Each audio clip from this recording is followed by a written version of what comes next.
Greetings, this is Amy Wentley with Chai Knuckles Knitting, and this is episode 2020-18, Japanese Short Rows. This is the third in a series of 3 videos covering short rows. The first one, episode 2020-16, covered wrap and turn. The second, episode 2020-17, covered German short rows. And this episode, 2020-18, covers Japanese short rows. So just a reminder on what short rows are. Short rows is a method of stacking rows in the middle of a knitted piece of fabric to add extra coverage or to add shaping. Shaping is achieved by turning the work before you complete an entire row, and that's what makes it a short row. So a full row would be all the way across, but since we work part way and then turn without completing the rest of the row, we call it a short row. And an important concept to remember here is the pivot stitch. And the pivot stitch is the stitch around which the short rows are going to turn. So in wrap and turn, we worked up to the pivot stitch, then we wrapped the pivot stitch and we turned. In German short rows, we worked up to and included the pivot stitch. We turned, and then we transformed the pivot stitch into a double stitch. In Japanese short rows, we're going to work up to the pivot stitch and work the pivot stitch. We're going to turn, and we're going to place a marker on our working yarn that we're going to use later to pull up a stitch and process this pivot stitch in Japanese short rows. So the pros of the Japanese short row method is that it's easier to do than a wrap and turn. The pins make it very easy to locate the pivot stitch and to know what yarn you're going to be working with. The process stitches are less noticeable than wrap and turn, and there's less distortions. The cons are there aren't as many patterns written with Japanese short rows as there are for wrap and turn, and it can be a pain fiddling with all the pins, but they do make the visibility so much easier, so it's quite worth the trade-off. You'll notice on this slide there is a box for converting Japanese to wrap and turn and Japanese to German short rows. This will be included in the description of the video and also on my blog.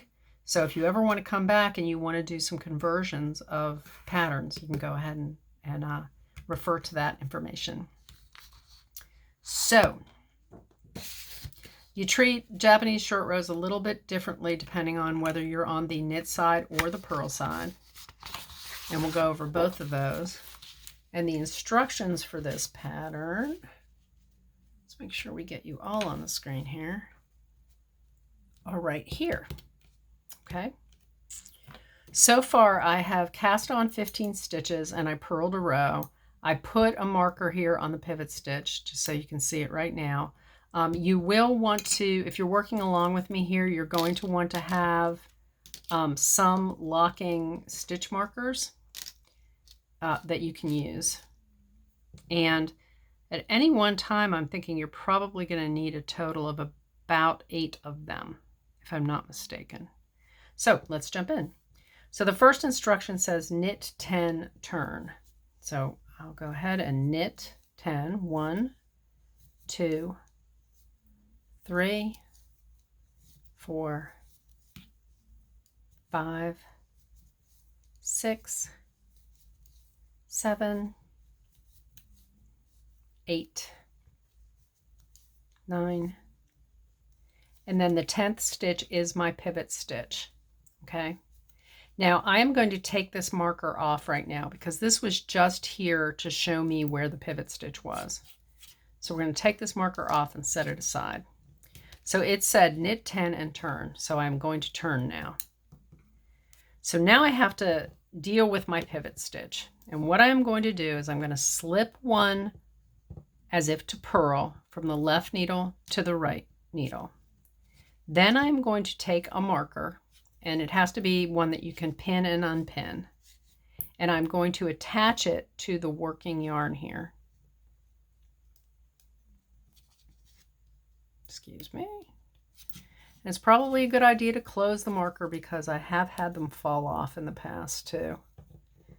So this marker is just attached to the yarn, and be careful, I split the yarn there a little bit, but yeah, so it's attached to the yarn and it can flow freely, but you want to keep it up near your needle, okay? And then that's all you have to do to process that stitch. And you're going to purl 4 now, and make sure that marker stays next to the needle and it's between the stitches now, okay? So you see how this marker is now hanging on the yarn between those 2 stitches. And I'm going to purl 4, and then I'm going to turn. In this 4th stitch here, that's my pivot stitch. So I'm going to turn, and then I'm going to, for the purl side, oh no, this isn't the purl side here. What I want to do is I want to slip the next stitch from the left needle to the right needle, and your working yarn is hanging in the back here, okay? And I'm going to want to hang a marker off that working yarn again. So it's back here. I'm going to attach that marker, and then I am just going to go ahead and knit 5, and it says processing the pin along the way, okay? So you'll notice that I have 1, 2, 3, 4, 5 stitches here. The 4th stitch back here has the pin attached to right before it. This is what you're going to be looking for, is the pin right before the stitch you're going to process. So I'll start out by knitting 3 stitches.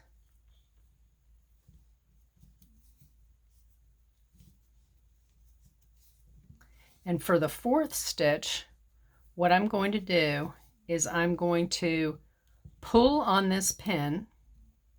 I work up until the pin, okay? I'm going to pull this pin, and I'm going to lift it over my left hand needle and orient the stitch correctly with the right leg in the front. So see how nice that is? So the stitch is oriented like this on the needle. You don't want the left leg in the front. That would be twisted. So we want the right leg of the stitch in front. And then what we do is we work that loop we just put up there and the stitch together like a knit 2 together. Okay, and then we'll knit 1 more because that was the pivot stitch that we processed. So what we had done is we had attached a pin to the 1st stitch, then we knit 5. The 4th one was the one that we processed with the pin. Now you can take this pin out for the one that you just processed, and we can use that again, okay? And we're going to turn. The next one says slip 1 purlwise, attach pin, and purl 6, processing the pin on the way. So I'm going to slip 1. I'm going to put a pin on my yarn, on my working yarn, trying not to split it. Then I'm going to purl 6, processing the pin on the way. So I'm going to purl 4, then I'm going to process this 5th stitch and purl the 6th stitch. So here we go. I'm going to go 1, 2, 3, 4, and then I come to the pin. And so I want to lift the pin up again. I want to put it on my left hand needle and orient that correctly. The instructions are actually on this page for that. And make sure that loop is correctly mounted on your left hand needle. And then if you want to, you can take the pin off now because it kind of gets in the way of your work. So now I have the lifted loop and the stitch, the pivot stitch, and I'm going to purl those 2 together.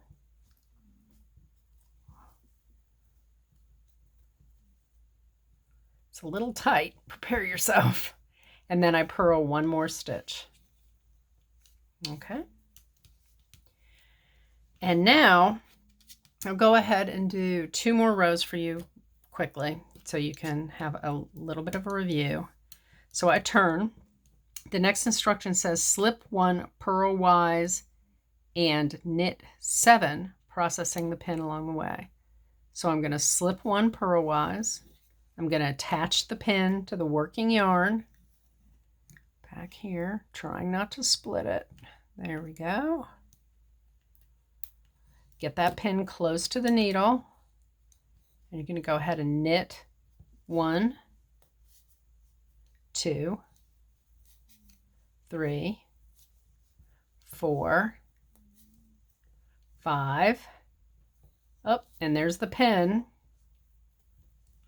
I'm going to lift the pin up, and I'm going to put the yarn on the left-hand needle so that it's oriented correctly, the right leg in front. I'm going to take that pin off so that it's not in the way anymore, and I'm going to work those 2 stitches together like a knit stitch and pull it through, and then I'll knit 1 more, and I'm going to turn. And the next instruction says slip 1 purlwise, purl 8, processing the pin on the way, and turn. So I'm going to slip 1. I'm going to attach a marker to my needle, or to my working yarn, pardon me. I'm going to purl 8. So this is 1, 2, 3, 4, 5, 6,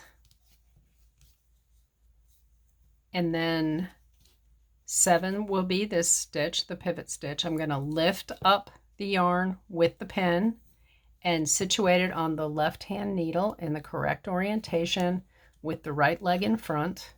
I'm going to take the pin off the stitch, and then I am going to purl that lifted stitch and the pivot stitch together,